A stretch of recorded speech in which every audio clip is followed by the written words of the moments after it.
El patrimonio conventual, su presente y su futuro. Se trata del curso de verano organizado por la Facultad de Humanidades de la Universidad de Castilla-La Mancha, que comienza mañana jueves y en el que se pretende presentar la situación por la que atraviesan los conventos de monjas, tanto en la ciudad de Toledo como en otros lugares de España. Valorar sus conjuntos patrimoniales y conocer las intervenciones realizadas para su conservación y planes de futuro. De todo ello nos va a hablar hoy el director de este curso, el profesor Carlos Vizuete, hoy, aquí, en Otras Miradas. Bueno amigos, llegamos al tiempo de la entrevista. Hoy tenemos con nosotros a Carlos Vizuete, que es el director del curso de verano de este año que organiza la Facultad de Humanidades de la Universidad de Castilla-La Mancha. Carlos, bienvenido. Muchísimas gracias por acompañarnos. Muchas gracias por invitarme a venir a Otras Miradas.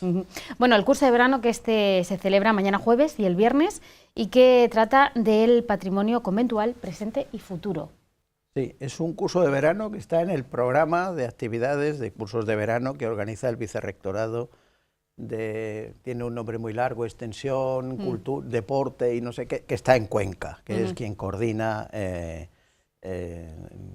los cursos de verano de la universidad. Creo que este año hay 31.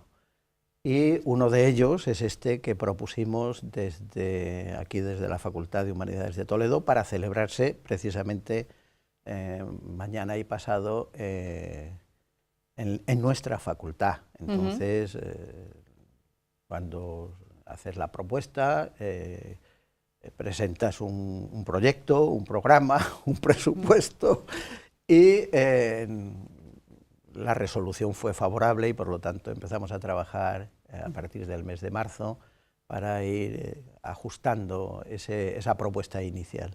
Y llega ya el momento en el que vamos a tener la realización del curso. O sea que sí. Es un tema muy interesante, ahora mismo está muy en el tema, en la calle, se habla mucho de este tema del patrimonio conventual. En la ciudad yo creo que empieza hace un año, tuvimos otro curso de verano organizado también por la facultad, dirigido por Ricardo Izquierdo, que trataba de las ciudades patrimonio, dado que el año pasado se celebraba el 30 aniversario de Toledo como ciudad patrimonio de la humanidad. Y entonces, cuando se estaba diseñando el curso, Ricardo Izquierdo me preguntó, o me pidió que si yo podría tener una intervención para hablar del patrimonio conventual. Entonces yo di una conferencia en ese curso de verano que se llamaba el patrimonio de los conventos de Toledo o algo así. ¿Está en peligro el patrimonio de los conventos de Toledo? Creo que esa era era una pregunta y entonces yo abordaba la situación de los conventos toledanos. Eso tuvo una acogida para mí sorprendente en los medios de comunicación y quiero decir que yo no creí que porque fuera a hablar de cuál era la situación por la que estaban atravesando los monasterios y los conventos toledanos pudiera tener ese eco mediático, como se dice ahora. Eso llevó a que desde el Museo Sefardí, que organizan un ciclo de conferencias a lo largo de todo el curso, que se llama De los lunes al sol, Santiago Palomero me volviera a invitar para hablar de lo mismo 6 meses después. Entonces, en el mes de enero, a finales del mes de enero de este año, yo volví a hablar de esta situación de los conventos toledanos, de los conventos y del patrimonio de los conventos de la ciudad de Toledo. Y también tuvo aquello una repercusión mediática porque estaba en el ambiente de la ciudad. Yo creo que desde el año 16, con el cierre de los conventos de Santa Úrsula y Santa Clara, había una especial sensibilización en distintos ambientes de la ciudad con relación a la vida religiosa, menos y más con relación al patrimonio histórico y cultural o artístico de los monasterios toledanos. Eso tuvo, como tú bien sabes también, una repercusión mediática que llevó a que nos planteáramos quizás tener una intervención para tratar exclusivamente del patrimonio conventual en esta actividad que vamos a empezar mañana. Y por lo tanto esta es, diríamos, la génesis, cómo se ha ido configurando este problema al que la facultad y yo venimos dedicando. O sea, no es una cosa que se nos haya ocurrido ayer, sino que venimos dedicando por lo menos algo más de un año, ¿no? Dentro del marco del patrimonio de la ciudad, el patrimonio de los conventos y de los monasterios toledanos. El problema realmente radica también en las comunidades religiosas, como decías. Ese es el problema, la edad cada vez más avanzada de las religiosas y la incapacidad para poder mantener ese... Normalmente cuando se habla de esto, las informaciones que aparecen en la prensa es por falta de vocaciones, y la inmediata es se cierra un convento y demás. Bueno, por falta de vocaciones. No se está produciendo o no se ha producido desde hace años eso que podríamos llamar la tasa de reposición. Las religiosas podemos decir que son longevas, porque hay comunidades en las que hay monjas de 80 y de 90 años. Y pueden llevar 50 o 60 años de vida religiosa. Luego hay una longevidad. Pero claro, en el momento en el que una comunidad nos encontramos con que hay 5 o 6 hermanas que tienen más de 75 o más de 80 años y que las más jóvenes pasan también de los 50, y no hay novicias o profesas jóvenes que vengan a sustituir o a reponer los huecos dejados por aquellas que por ley natural han ido desapareciendo en los últimos años y tenemos, vamos, inminente su desaparición porque son monjas muy mayores. Lo que se produce es una reducción del número de las religiosas en las comunidades. Luego tenemos un descenso del número de religiosas y un envejecimiento.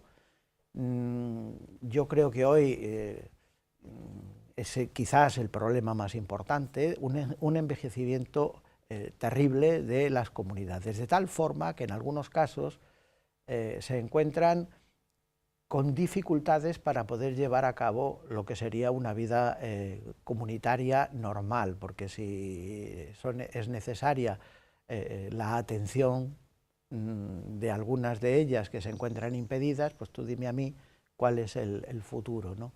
Esto las distintas órdenes han tratado en algunos casos de solucionarlo fusionando monasterios. ¿Por qué?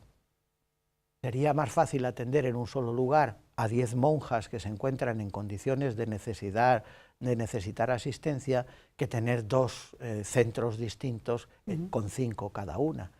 Entonces, evidentemente, esto lo que parece es que nos va, eso llevaría al cierre de un monasterio, la concentración en otro, la pérdida de ese monasterio en uno de los lugares, de los 2 lugares, pero tampoco asegura la pervivencia del segundo monasterio, porque lo que se han juntado allí es pues como una casa de un geriátrico, ¿no? O sea que si no hay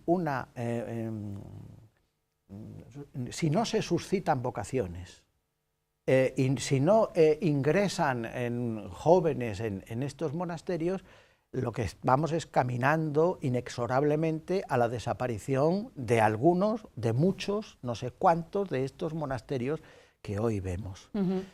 ¿Cuál es la razón de todo esto? Pues yo creo que es una razón sencilla y compleja. Vamos a ver. Las monjas no caen del cielo. Bueno, las monjas no son extraterrestres, ¿no? Sino que surgen de la sociedad, del entorno.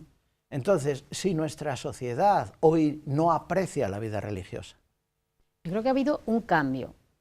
O sea, las monjas que ahora no se dedican a la vida contemplativa, pero estamos hablando de las monjas de la vida contemplativa, que son las que están en peligro. Yo creo que ahí es el problema, no es que no haya vocaciones, sino que no hay vocaciones para determinado tipo de cosas. Pero bueno, son fruto de la sociedad del entorno.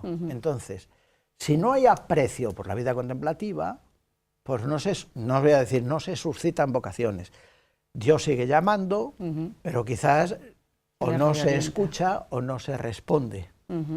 Entonces, si una sociedad como la nuestra se encamina hacia un proceso acelerado de secularización, en algunos casos de descristianización, pues bueno, la Iglesia sobrevivirá, y la vida religiosa ha pasado por periodos terribles, y probablemente, como te decía antes de empezar el programa, la vida religiosa no desaparecerá, pero se transformará en cuanto a las formas.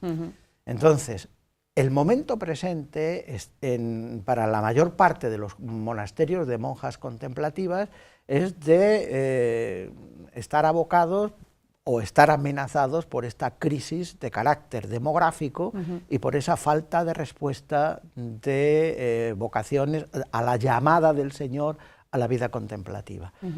Esto no tiene nada que ver ni con el patrimonio, ni con nada de esto. Esto forma parte de algo que es espiritual. Y entonces la respuesta para salvar las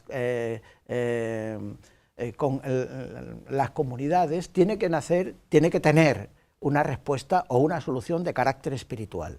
Quiero decir, que a nosotros nos tocará, y lo digo porque estamos en casa, quiero decir que claro. nos tocará rezar por las vocaciones y sostener la vida de los monasterios y de los conventos en la medida de nuestras posibilidades, porque las monjas contemplativas forman parte, no sé si decir, del tesoro de la Iglesia, sin decir esto, son el sostén o el alma o el corazón que late y que sostienen a la Iglesia con sus oraciones. Luego nosotros deberíamos de contribuir y de tenerlas presentes. A esto llamaba el señor arzobispo con su mensaje o su carta de la jornada Pro Orantibus. Lo que no podemos es estar de espaldas a la vida contemplativa y luego llevarnos las manos a la cabeza porque se encuentra en peligro. No sé si me explico. O sea, aquí lo que no podemos es soplar y sorber, que dicen, o sea, o apoyamos y somos conscientes de la verdadera riqueza que supone la vida contemplativa para la Iglesia, y entonces tenemos que actuar en consonancia, y si no somos conscientes de eso o nos da igual, entonces lo que no podemos luego es venir a rasgarnos las vestiduras porque se encuentran en una situación de amenaza, de peligro. Pero esto es una cuestión de carácter espiritual, y esto lo tendremos que solucionar, diríamos así, los creyentes y los miembros de la Iglesia, que son a los que esto nos importa. Pero es que hay muchas veces quien habla de estas cuestiones ni son creyentes ni son miembros de la Iglesia y parece que están solo preocupados por las cuestiones de carácter material. El patrimonio. El patrimonio. El patrimonio que pertenece a las comunidades. Eso hay que dejarlo muy claro porque los conventos son propiedad de las monjas. Entonces también se ven de una manera incapacitadas porque también la edad pues les impide trabajar para poder sostenerlo. Y para ser capaces de mantener los conventos, o sea, de sostenerlos, de eso que se llamaría el mantenimiento ordinario, la luz, el agua, ya no hablamos de otros temas. Teniendo en cuenta que esas comunidades antes más numerosas que ahora, ellas eran más jóvenes, podían trabajar. Hoy día la mayor parte, en muchas de las comunidades, las monjas viven de la pensión, porque trabajaron, contribuyeron y reciben una pensión. Y dice, bueno, pues están... Pero claro, en el momento en el que desaparecen esas monjas que estaban cobrando la pensión, se reducen los ingresos para el sostenimiento de la vida ordinaria, o sea, la alimentación, como dices tú, la luz, la limpieza, etcétera. Entonces, hay aquí una serie de problemas que, como ves, son complejos y las soluciones tendrán que ser complejas. Yo creo que la primera es la concienciación. Pero esto no augura que porque nos hayamos concienciado de la existencia del problema hayamos encontrado las soluciones. Luego tendremos que pensar en las soluciones y pensar a ver qué es lo que podemos hacer para ayudarlas y para ver a ver cómo conservamos ese patrimonio, ese riquísimo patrimonio que no es de la diócesis, que no es del Estado, sino que pertenece, como propiedad privada que es, a cada una de las comunidades religiosas. De esto nos lo va a explicar muy bien Esther Almarcha, primera conferencia, que se llama Patrimonio Privado y Legislación, porque el patrimonio es privado, o sea, tan privado como el Palacio de Liria es del Duque de Alba. Es que esto la gente no lo entiende, piensa que son monjas y ya es de todos. Es de todos, ¿no? ¿Y ahí qué dice el obispo? Pues el obispo dirá lo que pueda decir, pero en el gobierno del interior de cada uno de los conventos, el obispo tiene muy poco que decir. Entonces, hay algunos que dicen, bueno, pero esto será de la diócesis. No, la propiedad del convento y de lo que hay dentro del convento pertenece a la comunidad religiosa. Porque esa es otra, lo que hay dentro, lo que hay el dentro rico del patrimonio convento. también artístico, Eso cultural que hay dentro de los conventos. De eso también nos hablarán después en la tarde, en la segunda sesión, al hablar del patrimonio, hablaremos de algo que a veces se olvida y la conferencia la dará Alicia Arellano, para hablar del patrimonio bibliográfico, porque los conventos de Toledo tienen bibliotecas, unas más ricas que otras, pero algunas con libros muy antiguos. Ya no hablo de los archivos, pero dice, bueno, y esto también está en peligro. A veces solo pensamos en los cuadros, que parece que es lo único que puede atraer a los turistas para pensar en la musealización, que es lo que algunos están pensando, convertir en museos los monasterios, que sería dejarlos desprovistos del alma para lo que fue creado. De eso va a hablar Pablo del Cló, porque claro, dice, bueno, estas mujeres han ido acumulando a lo largo del tiempo, en algunos casos 600 años, un enorme patrimonio de carácter artístico, y dice, bueno, pero es que esto se pensó no para estar en un museo, sino que esto estaba en la iglesia, o esto eran cuadros de la devoción de las monjas. Sí. Y bueno, entonces, esto estaba pensado, no es un objeto artístico para realizar una exposición o estar descontextualizado, como se dice ahora, en un museo. Esto se creó con una intención de carácter cultural. Y si nosotros cogemos y le quitamos este sentido, no seremos capaces de entender, ni de entender el objeto ni de entender luego el edificio. No sé si me explico. Sí. Claro, nos quedamos con cascarones vacíos. Y bueno, sí, la estructura de la ciudad permanece ya, pero esto era un monasterio y ahora es un hotel. O esto era un monasterio y ahora es un centro cultural. No sé si esto además pasa no solamente con conventos, tenemos ejemplos en Toledo de todos lados, de iglesias que son bares en algunos casos, otros son sedes de las facultades de la Universidad. Sí, pero el hecho de que San Pedro Mártir o Madre de Dios, que es un convento de dominicas, que las dominicas se van precisamente porque era una comunidad reducida, tuvieron 3 fallecimientos en un solo año, las que quedaban estaban casi imposibilitadas, se fueron a otros monasterios y luego la orden vendió el edificio. Bueno, la universidad lo restaura, pero no es un monasterio. Nosotros estamos habitando un cascarón.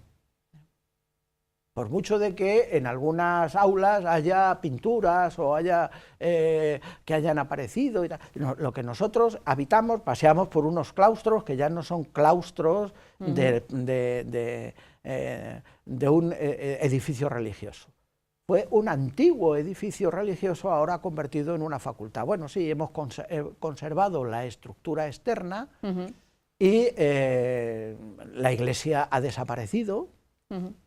Entonces, bueno, no tenía valor artístico porque se había hundido en el siglo XIX y la rehicieron y tal, bueno, vale. Y entonces, ¿qué tenemos? Pues tenemos un claustro, tenemos algunas dependencias, pero eso no es un monasterio, aunque aparentemente seguimos o hacemos una vida en el interior del monasterio. El caso de San Pedro Mártir es distinto, porque San Pedro Mártir pasa a ser propiedad del Estado con la desamortización y allí ha tenido una larga vida como dependiendo de la Diputación, utilizándolo, ¿no?, para alojar el asilo, como decíamos, y otras dependencias que dependían de la Diputación, hasta que se restaura con la intención de convertirlo no en una facultad, sino en la sede de las oficinas de la Administración del Estado en la ciudad de Toledo. Luego se cruza ahí, antes hecha la restauración, y se cede a la universidad para que instale en el antiguo monasterio de los dominicos de San Pedro Mártir la Facultad de Ciencias Jurídicas y Sociales. Entonces, nuestra facultad está en lo que fue un hospital, el Hospital de la Misericordia, que había sido también dependiente de la Diputación, hasta que la Diputación traslada ese hospital en los años 30, cuando construye el Hospital Provincial. Y luego también el edificio ha tenido otros usos, pero nosotros no estamos en un hospital, o sea, ni siquiera la estructura interna de la distribución del edificio corresponde a lo que fue el Hospital de la Misericordia. Sí, conservamos la estructura de ese edificio adaptada a las funciones propias de la facultad. Por lo tanto, buscar una vida posterior a estos edificios una vez que quedan vacíos es difícil, porque yo no sé si hay tantas facultades para meter en conventos toledanos, o hay tantos museos como para la musealización de todos los edificios de los conventos toledanos, o vamos a acabar, pues como ocurrió con Santa Paula de Granada, convertida en un hotel. Entonces vas a Granada y lo que fue el monasterio de las Jerónimas es un hotel de 5 estrellas. No sé si en Toledo tendríamos para tantos hoteles de 5 estrellas metidos en esto. A mí me parece que tratar de buscar una solución así es un poco quimérico, ¿no? Y por otro lado, la experiencia nos dice que el resultado en otras ciudades ha sido también dispar. Yo que tengo que hablar un poco o voy a hablar en mi conferencia, una introducción general de la situación en España, estoy todavía recabando datos, pero a mí las cifras últimas me daban que desde principios de este siglo habían desaparecido 125 conventos y monasterios en España de distintas órdenes. Es que van cada vez más acelerados. Se acelera, el año pasado fueron 18, ya uno más, o sea, más de uno al mes. Ha habido años en los que han sido menos, ¿no? Entonces, pero lo que llevamos de año han desaparecido 4. En el año 2018 ya se han cerrado 4. 6 meses apenas. Sí. Entonces, hay monasterios que una vez cerrados, las Trinitarias de Badajoz del año 2001, siguen cerrados y el edificio amenaza ruina. Hay otros en los que se ha buscado otra utilidad. Las Capuchinas de Alcobendas, el edificio se ha convertido en un seminario Redentoris Mater. En algunos otros casos se han derribado el edificio para hacer una promoción inmobiliaria, supongo que porque no estaba protegido como bien de interés cultural en algunas zonas. Claro, porque en ese caso no pueden venderlo. Eso pasó en el caso de Granada, que cuando las monjas vendieron el edificio no estaba declarado bien de interés cultural, en el proceso se declaró y los promotores que iban a hacer allí se vieron con las manos atadas y entonces tuvieron que cambiar la opción y entonces hoy volvemos a lo del cascarón, sí, se conserva el claustro y algunas de las dependencias, pero convertidas la iglesia en salón de bodas, banquetes y comuniones, que verdaderamente es una lástima. Entonces, y el claustro, pues bueno, sí, allí ponen veladores para cenar y comer en el verano. Pero, entiéndeme, con lo que ha sido o con lo que fue el monasterio de Santa Paula de Granada en la Edad Moderna. Entonces, ha habido soluciones para todo, o sea, hay el traspaso, diríamos así, a otras comunidades religiosas, que podría ser una de las soluciones. O sea, para que no desapareciera la vida religiosa, aunque ahora ya no fueran de vida contemplativa, podrían ser de vida activa o nuevas congregaciones que van apareciendo, lo que ocurre es que a veces no encuentran el acomodo ahí. Quiero decir que ahí en ocasiones, y en el caso en Toledo se produjo, se fueron las capuchinas y vinieron las carmelitas de Grajal de Campos. Pero el monasterio de Grajal de Campos quedó abandonado. Entonces, bueno, nosotros hemos conservado una comunidad en el edificio de lo que fue otra comunidad.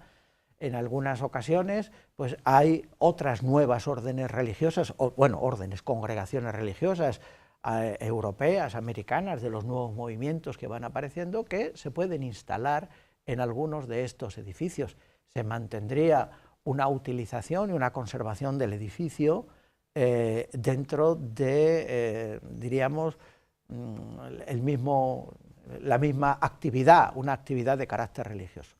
El problema está en que las monjas que se van podrían llevarse los bienes muebles, que serían son suyos, ¿no? Y bueno, y ahí entonces entramos a veces en colisión con las disposiciones de la legislación tanto estatal como autonómica en cuanto a la protección de los bienes. Entonces, vuelvo a repetirte, dependiendo de las circunstancias y de los lugares, las soluciones que se han encontrado han sido variadas, ¿no? Y no podemos dar una regla, no creo que podamos dar una regla general para tratar de solucionar este problema que en España amenaza a 800 monasterios, o sea, quizás ahora ya son algunos menos, 700 y pico serán, ¿no? Pero la mayor parte, yo no sé si decir, 2/3 partes se encuentran amenazados por esta situación, ¿no? Entonces, claro, nos encontraríamos con 500, vamos a decir así, redondeando, 500 edificios a los que dar un nuevo uso. No sé si... Hay ciudades, pues como en el caso de Toledo o en Valladolid, donde hay una enorme concentración de monasterios, y si tenemos 13, en Valladolid me parece que dentro de la ciudad hay 13 y en Toledo hay 14, pero hay 2 que se encuentran, uno fuera de la ciudad, uno en el polígono, claro, en el casco son 14, en el casco son 12, 12 entonces me parece. Entonces, bueno, pues estaríamos en una situación semejante a la de Valladolid.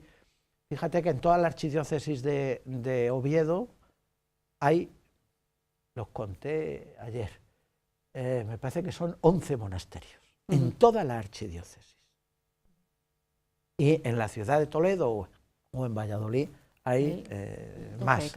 Y bueno, pues claro, pues para Toledo o para Valladolid, claro, Valladolid es más grande y parecería que aquello se puede diluir un poco más, pero ciudades como Toledo, en lo que hay una concentración de monasterios tan grande, esto supone verdaderamente un problema y el tratar de buscar una solución es complicado.